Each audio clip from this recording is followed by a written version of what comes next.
I don't know how people, because I know a lot of you don't read the Bible for yourself. And personally, I don't know how you can pull off following God in our culture, in our world, without this time alone with God. I mean, this is great. You learn from someone else and you can listen to other messages, but there's something so different when you study it for yourself, when you spend that time studying it for you. Because the truth is for me, it's the only time when I can't lie. I can lie to you. You know, I very easily can lie to you. I believe I have the ability to lie to anyone. Okay, I'm that good.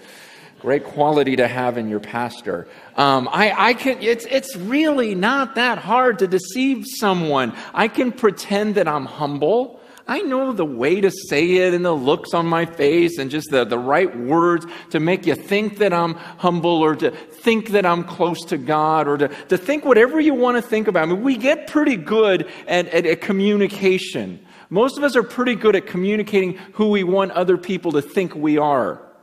But then there's that time when you're alone with God and there's no one to lie to. And there's one person who right now knows, even as I'm speaking right now, you don't know what goes on in my heart and what thoughts are going on and the intention of my words. Maybe I'm saying it to make myself sound better. Maybe I'm telling you this so you don't think that I'm really thinking.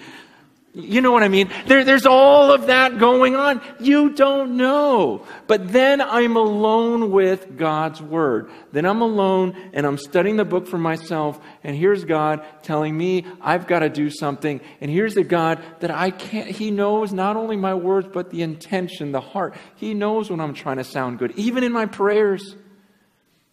And there's times when we're dumb enough to even try to sound good in our prayers.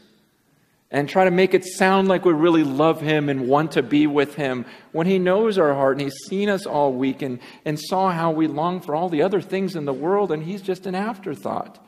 But we're dumb enough to say, oh God, I've just wanted you and thanks for this.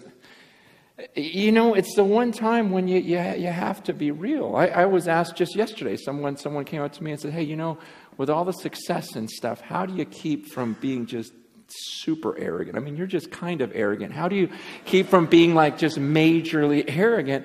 And again, I just go, man, I don't know how anyone survives without spending time alone with God. If I did not have time with God, I would be so self-centered, so arrogant, so in my own world because I can fool people. And it's this time when I am here just going, okay, well, here's what God says. And I can't think of a time in my lifetime when this lesson was more needed because I just see as I travel, there are just fewer and fewer people that love this book and love the truths in this book.